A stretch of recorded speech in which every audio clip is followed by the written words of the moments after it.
జై బోలో గణేష్ మహారాజ్కి జై. ఇప్పుడు మనం 129వ గణపతి వద్ద ఉన్నామండి.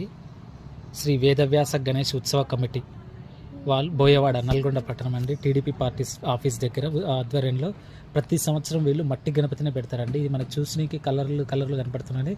ఇది 100% మట్టి గణపతి. చూస్తున్నారు కదా, మట్టి గణపతి అయినా సరే అంత అందంగా ఉన్నాడో గణపతి. మనకి సింహాసనం మీద కూర్చున్న ఒక మహారాజు వల్ల ఎంత అందంగా ఉన్నాడు.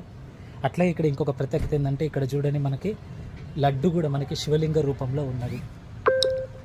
లడ్డుని చూస్తున్నారు కదా, శివలింగ రూపంలో ఉన్నది. ఎంత అందంగా ఎంత బాగుంది చూడండి. లడ్డు స్వామివారికి నైవేద్యించిన లడ్డుని శివలింగ రూపంలో తయారు చేయించి స్వామివారికి నైవేద్యంగా పెట్టడం జరిగింది. శ్రీ వేదవ్యాస గణేష్ ఉత్సవ కమిటీ వారు ప్రతి సంవత్సరం మట్టి గణపతుల్ని ప్రతిష్ఠిస్తుంటారు. చూడండి, స్వామివారి దగ్గరికి వచ్చిన గణపతులు కూడా 90% 90% 1 2 3 4 తప్పితే అన్ని గణపతులు మట్టి గణపతులే. సో ఈ కాలనీ వాళ్ళు ముఖ్యంగా పర్యావరణాన్ని పరిరక్షణలో భాగంగా ప్రతి సంవత్సరం మట్టి గణపతిని ప్రమోట్ చేస్తూ ఉంటారు.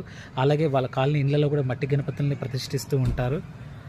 ఈసారి నల్గొండ పట్టణం కూడా చాలా వరకు మట్టి గణపతులను అయితే ప్రతిష్ఠించడం జరిగింది. ముఖ్యంగా ఇట్లా మట్టి గణపతులు రంగులేసి మనకి కూడా తీసుకురావడం జరిగింది.